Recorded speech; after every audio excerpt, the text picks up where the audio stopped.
कहानी की शुरुआत होती है 1953 में, जहां कुछ बच्चे अपने घर में भूत बुलाने वाला खेल खेलते हैं, द मिडनाइट मैन। घर की सभी लाइट्स बंद करके सिर्फ चांद की रोशनी में एक नमक का सर्कल बनाकर उसमें बैठ जाते हैं। वो 10 तक काउंटडाउन करके एक मोमबत्ती जलाते हैं, पर उनमें से एक बच्चा गलती से सर्कल के बाहर चला जाता है। बाकी दो उसे जल्दी से सर्कल के अंदर आने के लिए कहते हैं। तब तक बहुत देर हो चुकी थी क्योंकि मिडनाइट मैन आ चुका था। वो दोनों उस सर्कल को पूरा कर देते हैं, पर मिडनाइट मैन उस बच्चे को अंधेरे में खींच ले जाता है और उसकी चीखें आनी शुरू हो जाती हैं। तभी कुछ देर बाद मिडनाइट मैन उस बच्चे का सर अपने हाथ में लेकर अंधेरे से बाहर आता है। रूल्स के मुताबिक टाइम पूरा हो चुका था और वो दोनों उस गेम को जीत गए थे और अपने दोस्त का कटा हुआ सर देखकर वो भागकर नीचे आ जाते हैं छुपने के लिए। वो लड़का कहता है कि हम घर में नहीं रुक सकते क्योंकि मिडनाइट मैन उन्हें ढूंढ लेगा, और वो घर से बाहर चला जाता है। वो लड़की उससे मना करती है क्योंकि रूल्स के मुताबिक वो घर के बाहर नहीं जा सकता। एक रात उसे घर में ही रुकना होगा। तभी अचानक से वो मिडनाइट मैन उस लड़के के पीछे आ जाता है और उसे भी मार देता है, और सिर्फ ये लड़की ही इस गेम की अकेली विनर बच जाती है। काफ़ी टाइम बीत जाता है। वो लड़की अब ग्रैंडमा बन चुकी है और अपनी पोती एलेक्स के साथ अपने घर में रहती है। अपनी ग्रैंडमा को सुलाकर एलेक्स अपने बेस्ट फ्रेंड माइल्स से फ़ोन पर बात करती है, पर तभी उसे उसकी ग्रैंडमा की आवाज़ सुनाई देती है। वो जाकर देखती है तो उसकी ग्रैंडमा बेड पर बैठी हुई थी और वो कहती है कि एलेक्स थोड़ी देर में आने वाला है। ग्रैंडमा मुस्कुराकर कहती है, अच्छा ये तो बहुत खुशी की बात है। और उस रात अचानक से ही उन्होंने ग्रैंडपा के सामान में से सिल्वर हैंड मिरर लाने को कहा और एलेक्स उसे लेने ऊपर स्टोर रूम में चली जाती है। पर स्टोरेज रूम में एक स्टैचू था जिससे एलेक्स डर गई थी। उस पर कपड़ा रख के एलेक्स सिल्वर मिरर को ढूंढने लगती है, और वो सिल्वर मिरर ढूंढते टाइम उसे बहुत सारी चीज़ें मिलती हैं, जैसे पिस्टल, बुलेट्स, नाइफ्स और एक पुराना सा बॉक्स जो अच्छी तरह से बांध के रखा हुआ था। एलेक्स को मिरर मिल जाता है। माइल्स अचानक से आके डरा देता है।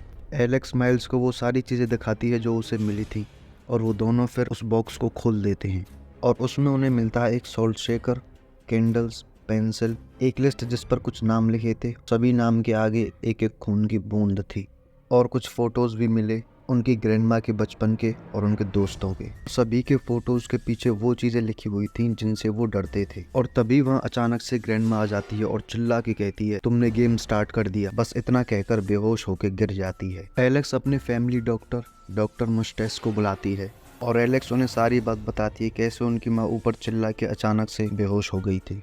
ये सुनकर डॉक्टर सरप्राइज हो जाता है और वो एलेक्स से अकेले में बात करने को कहता है, और डॉक्टर एलेक्स को एडवाइस करता है कि अपनी ग्रैंड माँ को उनके बेडरूम में ही रखो, वो भी लॉक करके। ये सुनकर अब एलेक्स भी सरप्राइज हो गई है कि ऐसी क्या बात है। ग्रैंड माँ को इंजेक्शन और दवाइयाँ देकर डॉक्टर और उसका असिस्टेंट बाहर आ जाते हैं और चलते चलते उस फैमिली के पुराने किस्सों को आपस में डिस्कस करने लगते हैं। एलेक्स और माइल्स दोनों कंफ्यूज थे, पर वो दोनों फिर से उस बॉक्स के पास जाके बैठ जाते हैं और उसमें सामान को देखने लगते हैं। उन्हें एक सुई मिलती है और एक फटा हुआ पेज जिस पर रूल्स लिखे थे द मिडनाइट गेम के। उस पेज पर लिखा था कि मिडनाइट मैन को घर में बुलाने के लिए उन्हें सभी स्टेप्स को फॉलो करना होगा, जिसमें उन्हें एक पेज पर अपना नाम लिखना था और अपने नाम के आगे अपनी एक खून की बूंद डालनी थी, और फिर कैंडल जलानी है घर की सभी लाइट्स बंद करने से पहले, और उस पेपर को अपने फ्रंट डोर पर लगाना है, और रात के 12 बजने से पहले उन्हें दरवाजे पर 22 बार नॉक करना था, और इसके बाद उन्हें घर के बाहर जाकर कैंडल बुझानी थी और वापस घर के अंदर आकर कैंडल दोबारा से जलानी थी। अब मिडनाइट मैन उनके घर में आ चुका था और ये गेम जीतने के लिए उन्हें सुबह 3:30 बजे तक उससे बचना था। फिर दोनों ऊपर चले जाते हैं और आगे के रूल्स देखने लगते हैं। तभी एलेक्स उठ के चली जाती है अपनी ग्रैंडमा को देखने के लिए, और माइल्स वहीं बैठकर बाकी के रूल्स को पढ़ने लगता है। उसमें लिखा था कि गेम के दौरान ना तो उन्हें सोना है और ना ही एक जगह पे रुके रहना है। अगर वो ऐसा करते हैं तो वो गेम हार जाएंगे और मिडनाइट मैन उन्हें अपने साथ ले जाएगा, और अगर किसी भी कारण से उनकी कैंडल बुझ जाती है तो उन्हें 10 सेकंड के अंदर उसे जलाना होगा, और अगर नहीं जल पाती है तो वो अपने चारों ओर नमक से एक सर्कल बना लें प्रोटेक्शन के लिए, जब तक अपनी कैंडल्स को वापस से ना जला लें। और अगर इनमें से कोई भी रूल टूटा तो मिडनाइट मैन अपना कहर दिखाएगा। वहीं दूसरी ओर एलेक्स जो अपनी ग्रैंडमा को देखने गई थी वो उसे नहीं मिलती, ना ही बेडरूम में और ना ही बाथरूम में। और जब एलेक्स अपनी ग्रैंडमा को बाथरूम में देख रही थी तभी ग्रैंडमा अचानक से आकर एलेक्स की कैंडल को बुझाकर 10 तक काउंट करना स्टार्ट कर देती है। बाकी के रूल्स से बेखबर एलेक्स बाथरूम से बाहर आ रही होती है और तभी मिडनाइट मैन उसके सामने आ जाता है और वो एक एलेक्स के ही डरावने सपने का इल्यूजन क्रिएट कर देता है, जिसमें एलेक्स खून से भरे हुए बाथटब में डूब रही थी। एलेक्स उस इल्यूजन में मरने ही वाली थी, पर तभी माइल्स आकर उसे उसके उस नाइटमेयर से जगा देता है और वो तुरंत एलेक्स के चारों ओर एक नमक का सर्कल बना देता है और बचे हुए रूल्स के बारे में एलेक्स को बता देता है। और ग्रैंडमा का रूम छोड़ने से पहले माइल्स एलेक्स की कैंडल को वापस जला लेता है और वो दोनों फिर वहाँ से चले जाते हैं। वहाँ से वो दोनों नीचे बेसमेंट में आते हैं और माइल्स बताता है कि कैसे उसने जानबूझकर एक रूल तोड़ा है, बस ये देखने के लिए कि क्या हो अगर वो रूल तोड़ेंगे तो। वो बताता है कि उसने अपनी बुझी हुई कैंडल को 10 सेकंड के अंदर नहीं जलाया था और ना ही अपने चारों ओर सॉल्ट का सर्कल बनाया था। और तभी मिडनाइट मैन अचानक से आकर माइल्स के एक नाइटमेयर का इल्यूजन क्रिएट करता है, जिसमें वो अपने चेहरे को अपने ही हाथों से फाड़ देता है। पर अचानक से बीच में ग्रैंडमा की आवाज़ आने से उसका नाइटमेयर बीच में ही टूट जाता है और ये सब शेयर करने के बाद वो दोनों अपने लिए अलग अलग सॉल्ट शेकर ले लेते हैं अपनी सेफ्टी के लिए। थोड़ी ही देर बाद उनकी एक फ्रेंड कैली वहाँ आ जाती है, जिसे माइल्स ने ही बुलाया था, और वो उन दोनों के अजीब बर्ताव को नोटिस कर लेती है। फिर वो दोनों बताते हैं कि उनके घर में चल क्या रहा है। और जब ये बातें हो रही थी तो रूम का टेम्परेचर अचानक से बहुत कम हो जाता है और दोनों की कैंडल्स बुझ जाती हैं। कैली ने अपने बचपन में इस गेम के बारे में सुना था, तो उसे थोड़ी बहुत जानकारी थी और वो बताती है कि जब भी कैंडल्स बुझें तो समझ जाना कि मिडनाइट मैन उनके आसपास ही है। एलेक्स और माइल्स की मर्जी के बिना कैली उस गेम को ज्वाइन कर लेती है, क्योंकि बस यही एक रास्ता बचा था जिससे वो उन दोनों की हेल्प कर सकती थी। उसके बाद वो लोग ऊपर आ जाते हैं और एलेक्स बताती है कि कैसे उसकी माँ ने उनके घर में फांसी खा ली थी। उस टाइम एलेक्स बहुत छोटी थी पर उसे अच्छे से याद था कि उसकी माँ को फांसी से लटका हुआ देखकर उसकी ग्रैंडमा के चेहरे पर एक शिकन तक नहीं थी और अपने सिल्वर हैंड मिरर में खुद को देख रही थी।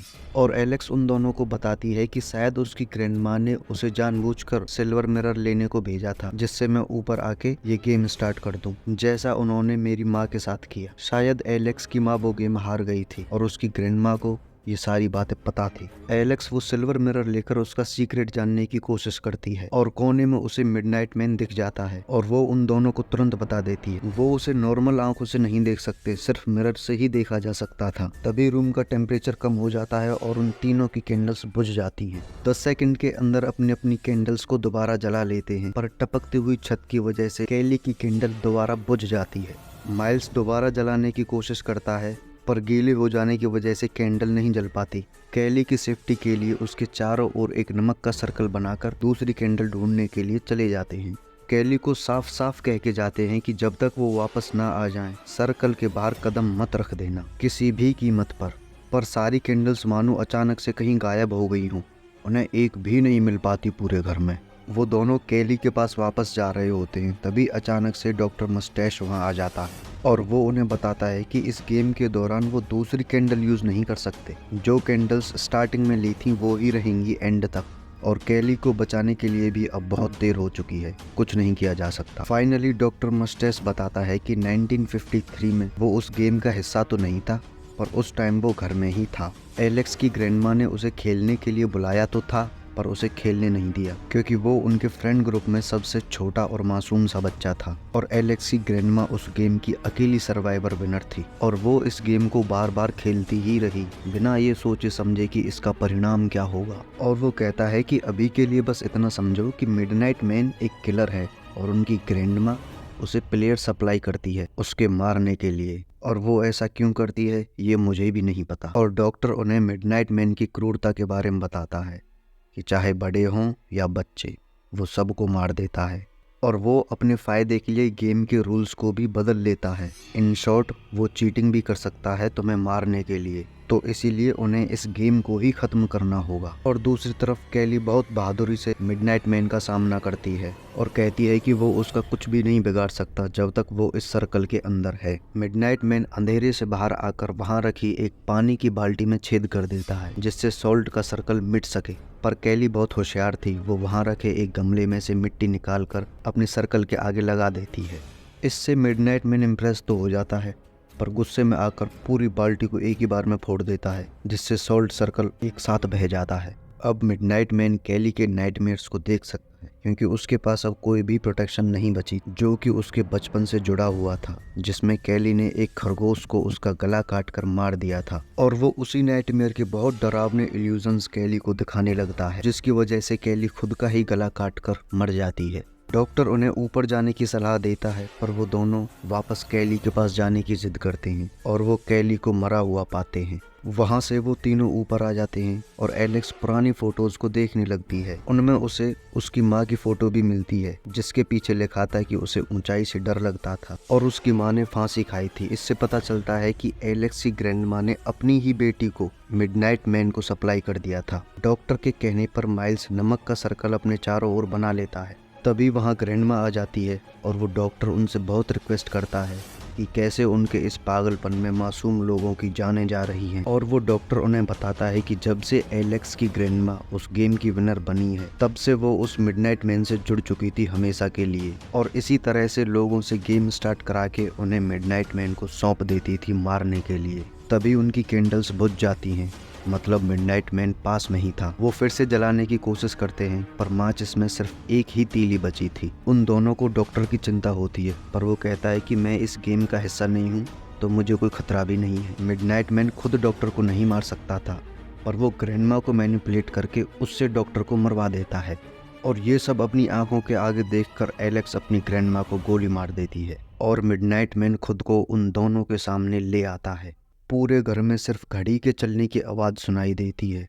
अब बस कुछ ही मिनट बचे थे गेम पूरा होने में और सर्कल के अंदर रहकर वो दोनों उस मिडनाइट मैन का मजाक उड़ाते हैं। मिडनाइट मैन को गुस्सा आता है पर वो कुछ कर भी नहीं सकता था तो वो वहाँ से चला जाता है और अपने साथ ग्रैंडमा की डेड बॉडी को अंधेरे में लेकर गायब हो जाता है। गेम का टाइम भी पूरा हो गया था, सुबह के 3:30 बज गए पर फिर भी वो दोनों सुबह 4 बजे तक उस सर्कल के अंदर बैठे ही रहते हैं। फिर माइल्स सर्कल से बाहर आकर डॉक्टर को देखता है पर एलेक्स सर्कल के अंदर ही रहती है और उस गेम को डिस्ट्रॉय करने की कोशिश करती है। और माइल्स देखता है कि डॉक्टर की वॉच में अभी भी कुछ टाइम बचा है 3:30 होने में। इसका मतलब मिडनाइट मैन ने उनके साथ चीटिंग की। और तभी मिडनाइट मैन आकर माइल्स के सर के टुकड़े करके उसे मार देता है और एलेक्स के पास जाकर कहता है कि इस नाइटमेयर के साथ जीना उसके लिए किसी मौत से कम नहीं है। और फिल्म के एंडिंग सीन में हम देखते हैं कि उस घर को बेच दिया गया और एक बच्चे को वो गेम मिल जाता है और अपने डैड से वो गेम स्टार्ट करने के लिए कहता है। उस गेम की कहानी और घर की हिस्ट्री से बेखबर वो उस गेम को स्टार्ट कर देते हैं और अपनी खुशहाल ज़िंदगी में एक भयानक गेम को उतार लेते हैं। That's it for today guys. Thanks for watching. Stay tuned for more stories like this.